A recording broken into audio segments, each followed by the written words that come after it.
They told me family helps family until they help themselves. Before starting the story, please subscribe and like the video and listen through end for chill. The day I said no was the day my family decided I no longer belonged to them. Not out loud, not immediately, but quietly, methodically, the way predators decide which limb to take first. My sister, Leela, had always lived loudly. Private schools, luxury condos, startup investments that never made money, but somehow always required more. My parents called her ambitious. I called her untouchable. No matter how badly she failed, someone always caught her before she hit the ground. This time, the number was different. $9 million. That was the debt. I remember the silence after my father said it, the hum of the refrigerator, the ticking wall clock, my mother's fingers tightening around her mug like she might crush it. Banks, my father said calmly, private lenders, people who don't wait.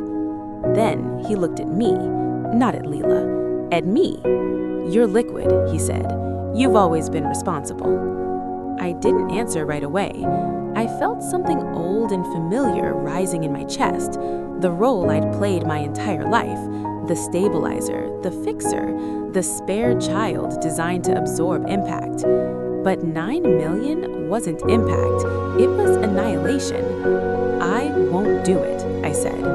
The words sounded foreign in the room, like a language my parents didn't recognize. My mother blinked. Leela laughed, actually laughed like I'd told a joke. You're serious? My father asked. Yes. The air changed. He didn't yell. That's what scared me. He simply nodded once, slowly, like he'd filed something away. Family doesn't abandon family, he said.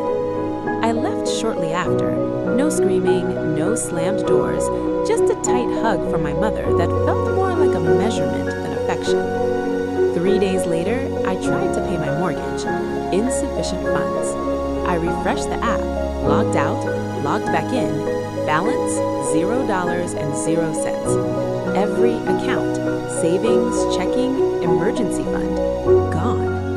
At first, I thought it was fraud. Then I saw the authorized user history, my father's name. I sat on the edge of my bed, phone in my hand, heart pounding so loudly it drowned out my thoughts.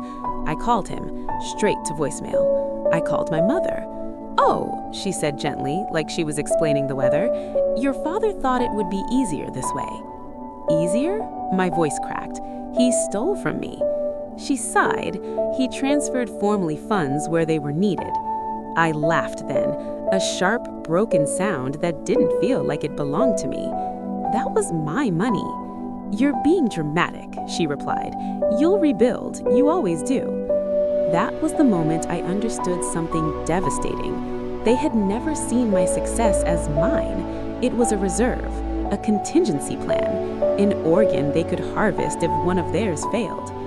When I confronted my father in person, he didn't deny it. You forced my hand, he said, sitting comfortably in his chair. If you won't act like family willingly, we'll correct the imbalance. You committed a crime.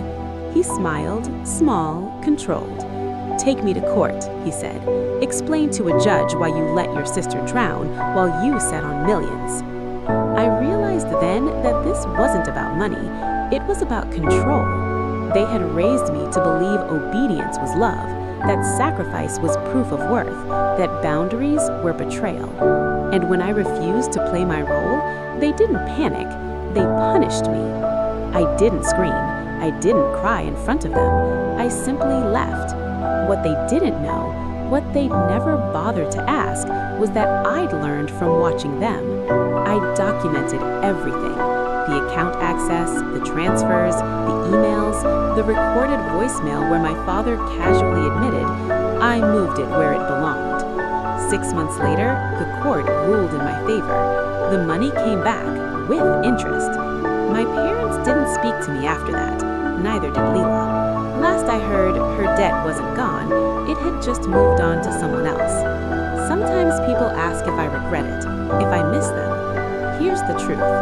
I didn't lose my family when my father drained my bank account. I lost them the moment they decided my only value was what they could take. And once I saw that clearly, I was finally free. I thought freedom would feel louder, victory, closure, relief. Instead, it was quiet. So quiet it felt artificial, like the soundproof room of a hospital where you're waiting for bad news you already know. When the money came back, I didn't celebrate. I didn't even move it for 3 days. I just stared at the balance, half expecting it to vanish again, like a hallucination my father could erase with a signature. That's what trauma does. It teaches your body that safety is temporary. My parents never apologized, not once. My mother sent a single text. I hope this was worth it. No, I'm sorry. No, we were wrong. Just the implication that defending myself was the real betrayal. I blocked her number after that. It felt like amputating a limb that had been infected for years. Painful, but necessary. A month later, I started receiving mail addressed to my sister. Debt notices, legal threats, bankruptcy filings. She had used my old address as a temporary residence, a habit she'd picked up early, leaving consequences behind and assuming someone else would absorb them. One envelope was thicker than the rest. Inside was a handwritten note. You destroyed our family. Dad hasn't been the same. Mom cries every night. I hope you're proud. I read it twice, then a third time. What struck me wasn't the accusation. It was the complete absence of accountability. Not a word about the debt, not a hint of self-reflection, just grief weaponized into guilt, sharpened into a blade. I realized something then that made my hands shake. If I had paid the $9 million, if I had said yes, they would have done it again. Another debt, another crisis, another temporary sacrifice that somehow became permanent. I wasn't their child. I was their insurance policy. The final break came quietly. I ran into my father at a grocery store 6 months later. He looked smaller, older, like someone had turned down the contrast on his life. He stared at me for a long moment, then said, "You could have handled this differently." I waited. He didn't ask how I was, didn't ask if I was okay, didn't ask what it felt like to realize your own father could empty your life with a click.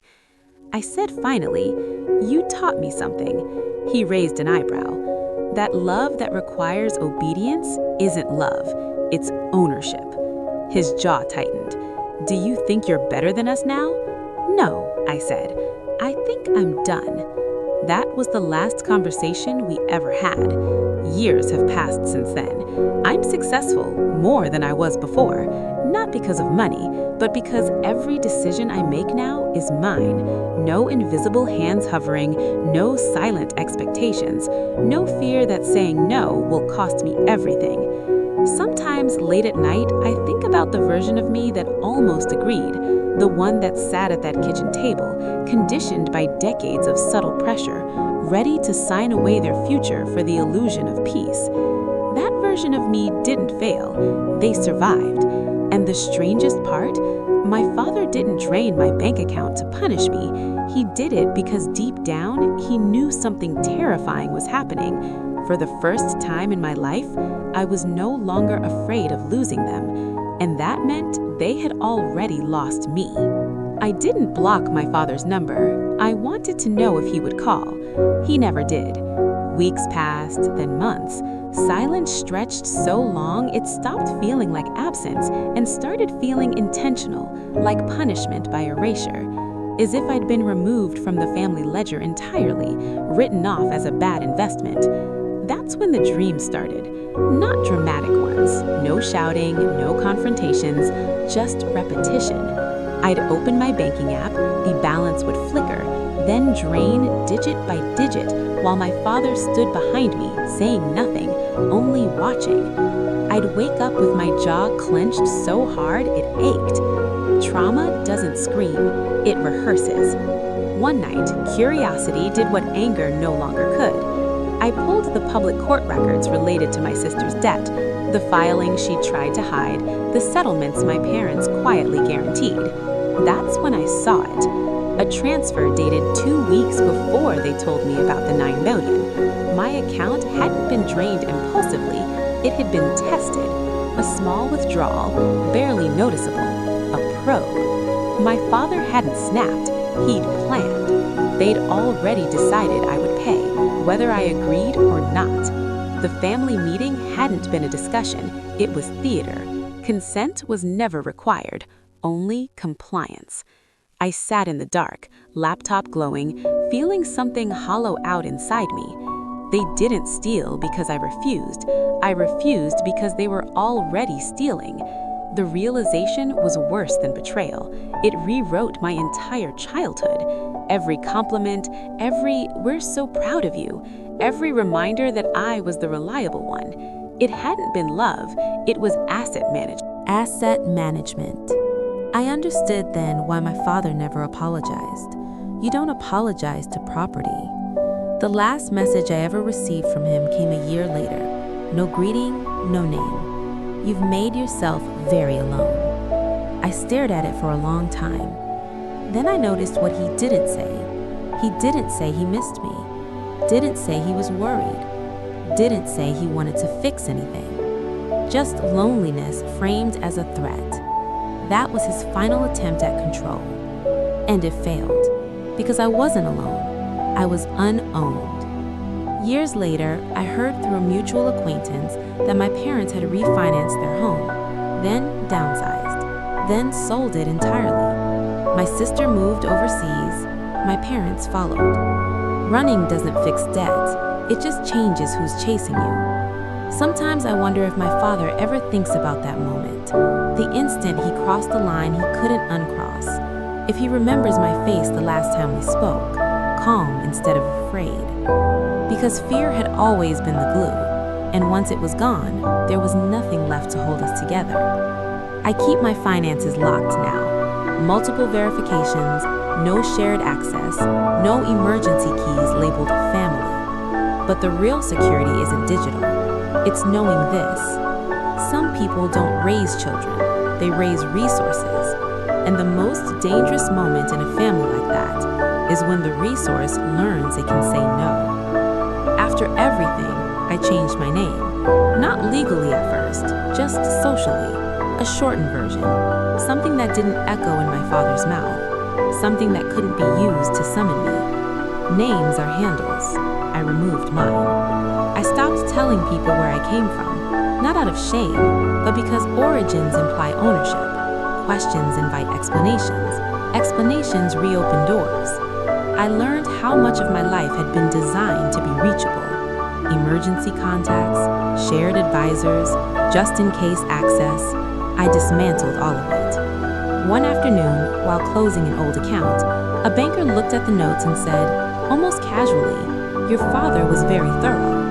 I nodded. He meant it as a compliment. That night, I deleted every family photo I had left, not in a fitted anger, slowly, one by one, the way archivists remove compromised material. Faces disappeared, but the poses stayed familiar. Arms around shoulders, smiles practiced for permanence. I noticed something then. In every picture, I was slightly turned inward, leaning, making space. I had always been arranged around others. I began sleeping with the lights on, not because I was afraid of intruders, but because darkness felt like permission for memory. The dreams returned, altered. Now my father didn't watch. He used my phone, my hands, my face. I'd wake up unsure what belonged to me. Years later, I received a message from an unknown number. "Your mother passed last night." No condolences, no signature. I stared at the screen until it dimmed. I felt nothing. That scared me more than grief ever could. A week later, another message. "Your father wants to know if you're coming." I typed, "No," deleted it. Silence is safer than refusal. Refusal invites negotiation. I didn't attend the funeral, but I looked it up online. One photo, closed casket, my father standing alone beside it, hands folded like he was waiting for instructions. For a moment, I wondered if he finally understood. Then I saw the caption, survived by her husband, her daughter, and my name wasn't there. I had been removed again, even in death. I closed the page. That night, I slept without dreams. No banking apps, no voices, no watching. Just stillness. People think betrayal is loud, that it announces itself with shouting, slammed doors, dramatic exits. They're wrong. The worst betrayals are administrative. Forms filled out, access granted, names erased. I wasn't destroyed when my father drained my bank account. I was trained. And when the training failed, they didn't come after me. They simply rewrote the record. I exist now outside their version of me, which is the only reason I exist at all. It took time to understand that what I lost wasn't a family, it was a script, a narrow set of lines I'd been expected to recite for the rest of my life. Be useful, be quiet, be available. Once I stopped performing it, the stage went dark. That wasn't abandonment, that was intermission. Rebuilding didn't happen all at once. It happened in small, almost insulting steps. Choosing groceries without explaining the cost, making plans that didn't require approval, saying no without rehearsing it first. Each act felt insignificant. Together, they were revolutionary. I learned that peace doesn't arrive as a feeling. It arrives as permission. The permission to rest, to decide slowly, to exist without being extracted from. Some mornings I still wake up braced for impact. Old instincts don't vanish, they soften. But now, when the fear surfaces, it no longer controls the direction of my life. It's just a signal, not a command. And I've learned this. You are not selfish for protecting what you built. You are not cruel for refusing to be consumed. You are not disloyal for choosing a life that doesn't require your collapse. Family should be a place where you are reinforced, not depleted. If it isn't, then leaving isn't failure, it's fluency. Today, my life is quieter, smaller in some ways, stronger in all the ways that matter. I measure success by how little of myself I have to give away to survive. I don't need them to understand. I don't need them to admit anything. I don't even need closure. Because the moment I stopped asking for permission to be whole, I became it. And if you're reading this, standing at the edge of your own impossible choice, here's the truth no one tells you. Walking away doesn't mean you lose everything. Sometimes it's the first time you finally keep something, yourself. If that story gave you chill, drop a like, subscribe, and comment so I know you made it to the end. I've got another one. See you then.